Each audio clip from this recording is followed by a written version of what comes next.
let it bang, bang. Hello बच्चों, आपका हमारे चैनल पे स्वागत है। बच्चों, आशा करता हूं कि आप परीक्षा की तैयारी बहुत अच्छे कर रहे होंगे। बच्चों, आज हम आपके लिए कक्षा 10 के विज्ञान के वायरल मॉडल पेपर लेके आ गए हैं, जिसका पेपर 27 फरवरी को होने वाला है। अगर इस वीडियो को लास्ट तक आप देखते हैं तो यहाँ से आप 100% कहता हूँ कि 95% इस पेपर में उठा लेंगे। इसमें जो हमने जो भी बहुविकल्प लिया है पूरे किताब से उठाया गया है। आराम से आप अगर इस वीडियो को लास्ट तक देखते हैं तो इसके बाहर कुछ आने वाला नहीं है। तो चलिए देखते हैं कि कौन कौन से वो इंपॉर्टेंट क्वेश्चन है जो हमारे बोर्ड के परीक्षाओं में आने वाले हैं। ठीक, तो यहाँ पर देखिए बच्चों, यहाँ पर हमने जो 20 क्वेश्चन सेलेक्ट किया है वो देखते हैं कौन कौन से इंपॉर्टेंट है, वही आने वाले हैं। ठीक, और यदि आप हमारे चैनल पर नए हैं तो चैनल को सब्सक्राइब और वीडियो को लाइक जरूर करें।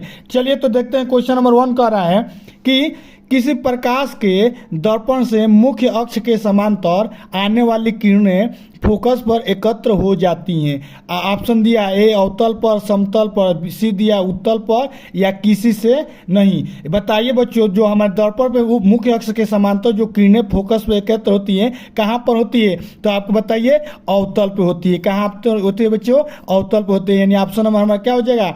ए सही हो जाएगा बच्चों। ठीक है बच्चों, उसी प्रकार देखिए प्रश्न नंबर 2 दिया है कि उत्तल लेंस होता है।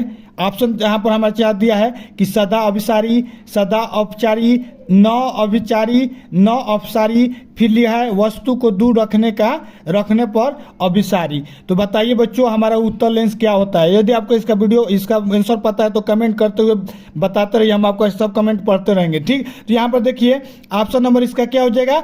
ए हो जाएगा। यानी ये हमारा जो होता है सदा अभिसारी होता है। ये क्वेश्चन बहुत इंपॉर्टेंट है बच्चों, ये बोर्ड के परीक्षाओं के लिए बहुत ही महत्वपूर्ण है। इसको एकदम ध्यान में रट लेना, माइंड में एकदम कंठस्थ कर लेना है, याद कर लेना है। ठीक है बच्चों, उसी वक्त देखिए ये क्वेश्चन बहुत बार आया था। ठीक, यहाँ पर देखिए ये जो क्वेश्चन है हमारे, ये 3rd नंबर जो प्रश्न है, ये प्रश्न बहुत बोर्ड के परीक्षा में बहुत बार पूछा है। इसको ध्यान से पढ़ना। कह रहा है कि आंख के किस स्थान पर वस्तु का प्रतिबिंब बनने से वह वस्तु दिखाई नहीं देगी? बताओ बच्चों।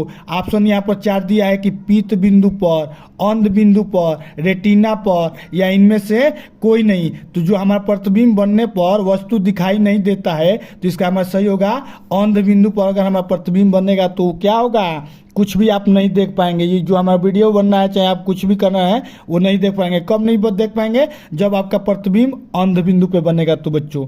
ठीक, तो आशा करता हूं कि ये आपको आंसर समझ में आ गया होगा। ठीक, उसी प्रकार देखिए क्वेश्चन नंबर 4 कह रहा है कि विभवांतर मापक यंत्र है। ऑप्शन दिया है कि वोल्ट मीटर का है, वोल्ट मीटर का है, या एम्पियर का है, या ओम मीटर का है। तो बच्चों यहाँ पर हमारा सही आंसर हो जाएगा वोल्ट मीटर का है। ठीक, वोल्ट मीटर क्या है? विभवांतर का मात्रक। यहाँ ऑप्शन नंबर ए दोनों में क्या दिया है? वोल्ट मीटर दिया है। ऑप्शन नंबर ए और 2 दोनों सही हो जाएगा। ठीक है बच्चों, उस प्रकार देखिए यहाँ पर नेक्स्ट क्वेश्चन दिया है क्वेश्चन नंबर 5 की विद्युत धारा के ऊष्मीय प्रभाव का प्रयोग होता है। ये क्वेश्चन बहुत बार पूछा गया है बच्चों, इसको ध्यान से पढ़ के जाइए। कह रहा है कि विद्युत धारा के ऊष्मीय प्रभाव का प्रयोग होता है विद्युत मीटर में, ट्रांसफार्मर में, फ्यूज में, वाट घंटा वाटर में। तो बच्चों विद्युत धारा के ऊष्मीय प्रभाव का उपयोग हमारा फ्यूज में होता है बच्चों। ऑप्शन नंबर हमारा सी हो जाएगा। ठीक है बच्चों, उसी प्रकार देखते हैं नेक्स्ट प्रश्न क्या दिया है। नेक्स्ट प्रश्न दिया है कि चुंबकीय क्षेत्र उत्पन्न होता है। जो हमारा चुंबकीय क्षेत्र उत्पन्न होता है, इसको बी से डिनोट करते हैं। ऑप्शन दिया है स्थिर विद्युत आवेशों से, केवल विद्युत धारा से, केवल दंड चुंबन से, या दंड चुंबन तथा विद्युत धारा दोनों से। तो बच्चों ये जो क्वेश्चन है हमारे बोर्ड के परीक्षाओं में कल 100% आने वाला है। इसको एकदम दिमाग में कंठस्थ करके जाइए। इसका आंसर हो जाएगा कि चुंबकीय क्षेत्र उत्पन्न जो होता है दंड चुंबक और विद्युत धारा दोनों से होता है बच्चों। ठीक है बच्चों, क्योंकि हमारा चुंबक जो होता है दंड चुंबक से भी होता है और विद्युत धारा से भी हम लोग चाहेंगे तो चुंबक बना देंगे। जो घरों में आपकी बिजली आ रहा है उससे चाहेंगे तो आप चुंबक बना सकते हैं। उसके लिए आपको क्या करना पड़ेगा? कुंडली बनाना पड़ेगा।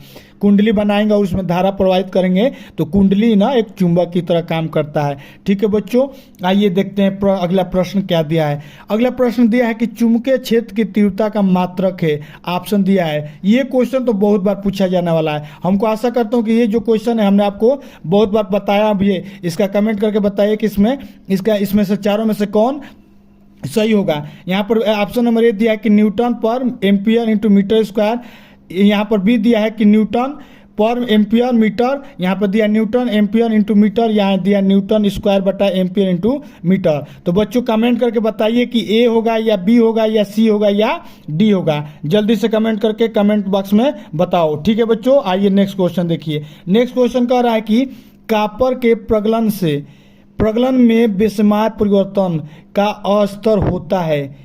सिलिका, चूना, लोहा, कॉपर। तो बच्चों कॉपर के प्रगलन में बेशुमार परिवर्तन का स्तर जो होता है हमारा चूना का होता है। और स्तर किसका होता है? चूने का होता है। बच्चों इसको एकदम कंठस्थ कर लीजिए, ये हमारे केमिस्ट्री से पूछे जाने वाला क्वेश्चन है। ठीक है, आइए देखिए नेक्स्ट प्रश्न, देखिए क्या कह रहा है। नेक्स्ट प्रश्न कह रहा है कि सल्फर डाइऑक्साइड का जलीय विलयन कहलाता है ऑक्सीकरण से, अपचयन से, संघनन से या निर्जलीकरण से। जो SO2 होता है जलीय विलयन कब कहलाता है? ऑक्सीकरण से कहलाता है, अपचयन से कहलाता है, संघनन से कहलाता है या निर्जलीकरण से कहलाता है?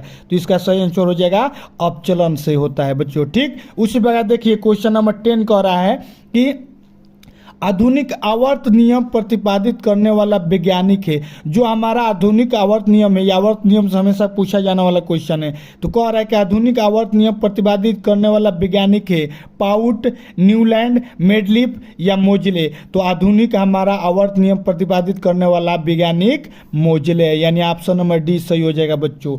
आशा करता हूँ कि जो जितने भी क्वेश्चन आपको बता रहा हूँ आपको समझ में आ रहा होगा। ठीक, उसी प्रकार देखिए नेक्स्ट प्रश्न दिया है कि एक त्रिक बंध वाले हाइड्रोकार्बन का सामान्य सूत्र होता है। ऑप्शन देखिए, ये त्रिक बंध वाला क्वेश्चन बहुत बार पूछा गया है। ठीक है बच्चों, त्रिक बंध द्विबंध वाला हमेशा पूछता है। तो यहाँ पर देखिए ऑप्शन दिया है CnH2n+2, CnH2nO, CnH2n-2, CnH2n+1। तो बच्चों एक त्रिक बंध वाले हाइड्रोकार्बन का जो सामान्य सूत्र होता है CnH2n-2। यहाँ पर त्रिक बंध है, त्रिक बंध में यहाँ पर n में से हमारा क्या हो जाएगा 2n घट के उसको जो n रहता है उसमें 2n से गुणा करके -2 कर दिया जाता है। ठीक है बच्चों, आइए देखते हैं नेक्स्ट प्रश्न क्या कह रहा है।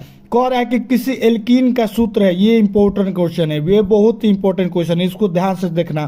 कह रहा है कि किसी एल्कीन का सूत्र है C4H6, C4H6, C4H8, CH912।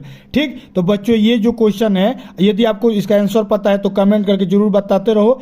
ठीक, देखो इसका आंसर होगा कि किसी एल्कीन का जो सूत्र होता है C4H8 होता है, यानी CnH2n के रूप में हमारा होता है। ठीक है बच्चों, उसी प्रकार देखिए नेक्स्ट प्रश्न दिया है कि श्वेत ग्रंथियां की संख्या होती है। जो हमारी श्वेत ग्रंथियां होती है कितने उसकी संख्या होती है? 20 से 25, 10 से 15 लाख और या 5 से 10 लाख या हमारा 10 से 20 लाख। तो बच्चों जो हमारा श्वेत ग्रंथियों की संख्या होती है 20 से 25 लाख होती है। ठीक है बच्चों, अगला प्रश्न देखते हैं। अगला प्रश्न कह रहा है कि अधिक मात्रा में अवशोषित ग्लूकोज किस रूप में ग्रहण होता है? बच्चों इसका आंसर पता है तो कंफर्म करके बताइए। कह रहा है कि अधिक मात्रा में अवशोषित ग्लूकोज किस रूप में संग्रह होता है? ग्लाइकोजन में, प्रोटीन में, वसा में या इनमें से कोई नहीं। तो बच्चों इसका सही आंसर हो जाएगा जो अधिक मात्रा में अवशोषित ग्लूकोज होता है ग्लाइकोजन में होता है, यानी ऑप्शन नंबर ए सही हो जाएगा। ठीक है बच्चों, उसी प्रकार देखिए 15 नंबर कह रहा है कि फुफ्फुसों में कार्बन डाइऑक्साइड युक्त रुधिर आता है। तो हमारा ऑप्शन दिया है ए शरीर के विभिन्न अंगों से, हृदय के बाएं नीले से, हृदय के दाहिने नीले से या यकृत से। तो बच्चों फुफ्फुसों में हमारा कार्बन डाइऑक्साइड CO2 कहते हैं जिसको, युक्त रुधिर हमारा हृदय के दाहिने नीले से प्राप्त होता है। ठीक है बच्चों, यानी ऑप्शन नंबर हमारा 4 सही हो जाएगा। ठीक है बच्चों, उसी प्रकार देखिए अगला प्रश्न कर रहा है कि शरीर में आए हुए हानिकारक बैक्टीरिया को कौन कौन सी रुधिर कणिकाएं नष्ट करती हैं? शरीर में हमारा आया जितना भी बैक्टीरिया होती है उसको कौन रुधिर कणिकाएं नष्ट करती हैं? ऑप्शन देखिए दिया है श्वेत रुधिर कणिकाएं, लाल रक्त रदिकाएं, प्लेटलेट्स या हीमोग्लोबिन। तो बच्चों हमारे शरीर में आए हानिकारक बैक्टीरिया को हमारा श्वेत रुधिर कणिकाएं क्या करती हैं? नष्ट करती हैं। हमारे ऑप्शन नंबर ए सही हो जाएगा। ठीक है बच्चों, आइए देखिए नेक्स्ट प्रश्न कह रहा है कि अकस्मात विपत्ति का सामना करते समय अधिक सक्रिय हो जाता है। मान लीजिए कभी एक्सीडेंट होने से पहले जस्ट हमारा क्या होता है, वही अचानक विपत्ति आने वाला, अकस्मात मतलब कि अचानक जो कोई दुर्घटना होने वाला है तो उसका सबसे सक्रिय क्या हो जाता है, तो कह रहा है एडिनल कार्टेक्स, एडिनल मेडुला, अग्न्याशय या पैराथायराइड। तो बच्चों ये क्वेश्चन हमारे बोर्ड के परीक्षाओं के लिए बहुत ही महत्वपूर्ण है। ये हमारा क्योंकि यहाँ पर हमारे पेपर में ये बहुत बार पूछा गया है, सेंसर से आता है। ठीक, यहाँ पे हमारा इसका हो जाएगा एडिनल मेडुला जो होता है, कोई भी हमारे ऊपर कोई विपत्ति आने वाला होगा तो एडिनल मेडुला बहुत सक्रिय तेजी से होता है। ठीक, तो हमारा ऑप्शन नंबर बी सही हो जाएगा। ठीक है बच्चों, उसके बाद देखिए 18 नंबर अगला प्रश्न कर रहा है कि शुक्राणु उत्पन्न होता है। शुक्राणु उत्पन्न होता है कहाँ से, शुक्राशय में, शिश्न में, शुक्राणु में या वृषण में। तो हमारा बच्चों शुक्राणु जो उत्पन्न होता है हमारा वृषण में होता है, यानी ऑप्शन नंबर डी सही हो जाएगा बच्चों। ठीक, उसी प्रकार देखिए नेक्स्ट प्रश्न कर रहा है कि श्वसन क्रिया से मानव शरीर में होता है कोशिकाओं का निर्माण, ग्लूकोज का ऑक्सीकरण, प्रोटीन का निर्माण या ग्लूकोज का निर्माण। तो बच्चों श्वसन क्रिया में मानव शरीर में हमारा ग्लूकोज का ऑक्सीकरण होता है। ये क्वेश्चन बच्चों एकदम इंपॉर्टेंट है, इसको तो एकदम एक्यूरेट पढ़ के जाइएगा। ये क्वेश्चन बहुत बार पूछा जाने वाला क्वेश्चन है। ठीक, उसी प्रकार देखिए नेक्स्ट क्वेश्चन कह रहा है कि विखंडन, लास्ट क्वेश्चन जो हमारा बहुत इंपॉर्टेंट क्वेश्चन है, कह रहा है कि विखंडन द्वारा अलैंगिक जनन होता है अमीबा में, स्पाइरो गायरा में, ईस्ट में या मांस में। तो बच्चों इसका आंसर बताइए अगर तुमको पता है तो। देखिए विखंडन द्वारा अलेखीय जनन जो होता है अमीबा में होता है, यानी ऑप्शन नंबर हमारा क्या हो जाएगा, ए हो जाएगा बच्चों। यानी अमीबा में जो होता है हमारा क्या होता है, विखंडन होता है। ठीक है बच्चों, यदि ये 20 क्वेश्चन आपको अच्छा लगा है तो वीडियो को लाइक और चैनल को सब्सक्राइब जरूर करो।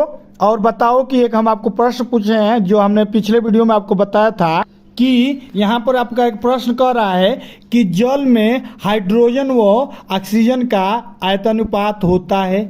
ऑप्शन यहाँ पर दिया है ए 1:8, 1:2, 8:1 या 2:1। तो बच्चों कमेंट करके बताओ कमेंट बॉक्स में कि इसका सही आंसर क्या होगा। ये जो क्वेश्चन है बहुत इंपॉर्टेंट क्वेश्चन है। ठीक, तो इसको हमने बहुत बार बताया है, बच्चों को आपको एक्यूरेट पता होगा, तो इसको कमेंट बॉक्स में करके बताओ कि इसका सही आंसर क्या होगा। मिलते हैं नेक्स्ट वीडियो में, और भी आपका मॉडल पेपर जो है हम अगले पेपर में 6 नंबर वाले जो भी वीडियो में होगा, जो 6 नंबर में हमेशा पूछे जाते हैं उन सभी क्वेश्चनों को सॉल्व कराएंगे। तब तक के लिए जय हिंद, जय let it, let it, let it, let it, let it, let it, bang, bang.